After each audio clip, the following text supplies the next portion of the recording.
and is the second sermon of a two-part series where we're trying to understand the evolving nature of our theology and the world in which we live. During the seasons of recommitment and confirmation, we engage in intentional faith development because just like any muscle in your body, your faith has to be exercised if it is to be strengthened. In fact, when you go to a gym and you're working out with free weights, the muscle is actually broken down and weakened. That's why you get sore. The muscle is broken down in order that it might be healed, restored, and come back stronger than ever. Well, sometimes your faith has to be broken down so that it can be healed, restored, and come back stronger than ever. Last week, we concluded that we have to be a church engaged in critical thought, a church that can accurately draw upon its theological resources to interpret its present reality. We must be forward-looking, prophetic, and pragmatic if we are to offer solutions to the myriad of problems that affect Black people and other oppressed people around the world. We can't be trapped by a static past that's dead and gone, but must let our present and the future we seek guide our thoughts and actions. In other words, we must be pragmatic and constantly ask if what we're doing continues to be effective. Is it still working?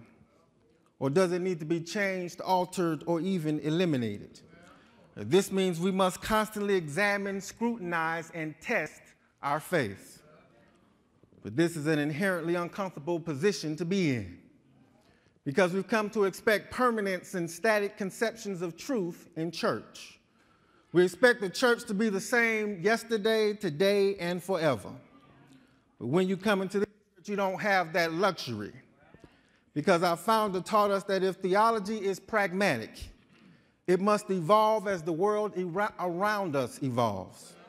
In fact, God's will evolves, because the situation and the circumstances determine what God wants us to do in any particular moment. There are no rules that are set in stone. There is no absolute answer or solution to every potential problem or challenge that might confront us. Life requires a mustard seed of faith, because you don't know absolutely if what you've always done is going to continue to be effective and fruitful in the future. You don't know what's lurking around that corner, what unforeseen circumstances might arise, what new obstacles and challenges might present themselves.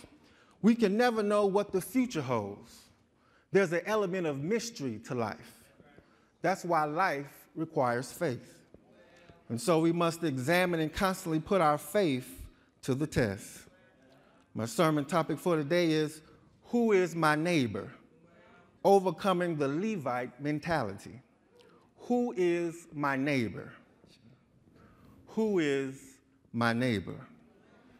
In this parable, Jesus is trying to teach us something about the nature of religion and how God's will is often something other than what we expect or predict. You see, Israel was not unlike America in the sense that it was a class society that was very heavily influenced and driven by pedigree, privilege, wealth, and status. If you were a priest or a Levite, that meant you had some status. You came from a good family. You were well educated. You were upper class. You were a part of the Jewish aristocracy. And so you couldn't be seen talking to and engaging with common Jews. You came from a better class of people, and you had to act like it. You're the son of a Levite. You're the daughter of a priest. You can't go around interacting with common everyday Jews. Even within Israel, there was a social hierarchy. There was oppression within the nation. We often like to talk about the oppression the Israelites suffered at the hands of other people, the Greeks and the Romans, the Babylonians, the Persians, and even the Egyptians. We like to focus on outside oppression, but we forget that even within their own nation, there was oppression. Some people thought they were better than other people. And so in our parable, it may be the case that the priest and the Levite walked by the man because they didn't see him as a person worthy of their attention. You know, it's how some of us treat homeless men and women. Sometimes we treat them like they're an annoyance and inconvenience. We treat them like people unworthy of our time and attention. We say, why don't they just get a job or something? We have a Levite mentality. Or maybe it's the way some men treat some women as objects to be used, abused, and discarded when we're finished with you. Tracy West calls it sexual Kleenex. You use her and then discard her when you're finished. Some of us have a Levite mentality. The point is, oppression is not always external. It's not always just a function of the white man. Sometimes it occurs within our own community. But you know, this parable is more personal than that. I think it has something to say to us as members of this church. This parable is asking us to think about the ways in which we sometimes embody the mindset of the priest and Levite. Because by asking the question, who is my neighbor? The lawyer was really asking, who is it okay to interact with? Who is it okay to work with, to collaborate with, to be engaged by, to partner with? Who is my neighbor? With whom is it okay to fellowship, to worship, to marry, to invite into my circle, to consider a part of my culture, to invite into my home, into my church, into my life, into my program for liberation? Who is my neighbor? And the priest, the Levite, and the lawyer would have all said, you got to be Jewish. But more importantly, you got to be a certain type of Jew, an educated, sophisticated, upper middle class Jew. Who is my neighbor? Some of us might say you got to be a member of this church. You must have read Black Christian nationalism 2 or 3 times. You have to have gone through confirmation training and have an African name. You must have been exposed to our form of absolute truth. We sometimes act like the priest and the Levite. We have an elitist attitude, as if there is no knowledge or truth outside the walls of this church, as if you have to have come up through the ranks in order to teach, preach, and have something instructive to offer us. But really, who is my neighbor?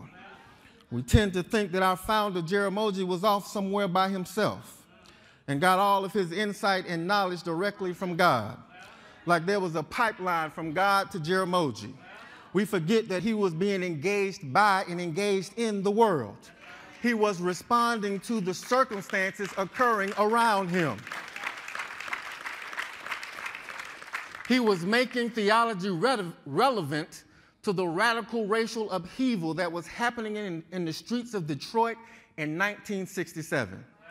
And he was even being pushed to think in new ways, not just by God, but by people like Malcolm X, Black power advocates of the time, and theologians like Walter Rauschenbusch. He was being challenged, and he wrote and preached in response to those challenges. And now in our own day and time, we must return to those days of radical public involvement. We can no longer continue to embody the spirit of the priest and the Levite and be separatist spiritual elitists hoarding the knowledge and theological progress we've made over the years. We didn't create this institution to hoard the resources to ourselves. It seems we know a little something about that. And so Jesus was trying to blow up their preconceived notions and taken for granted assumptions and say, your neighbor is not who you think it is. It's not the one you expect based on this false ethnic hierarchy. It's not based on race or sex or class distinctions. Your neighbor is not just the people that look like you and talk like you and share the same cultural assumptions. Your neighbor is the one who shows mercy. Your neighbor is the one who is compassionate. Your neighbor is the one who knows the will of God and does it, whether he or she is Black, white, Jew, Gentile, Asian, Hispanic, red, yellow, or green. Your neighbor is the one who embodies your vision for how the world should be and wants to work hard to bring it into fruition. Your neighbor is the one who is progressive and open-minded and theologically inclusive and committed to the principles of justice, mercy, and equality. That's who your neighbor is.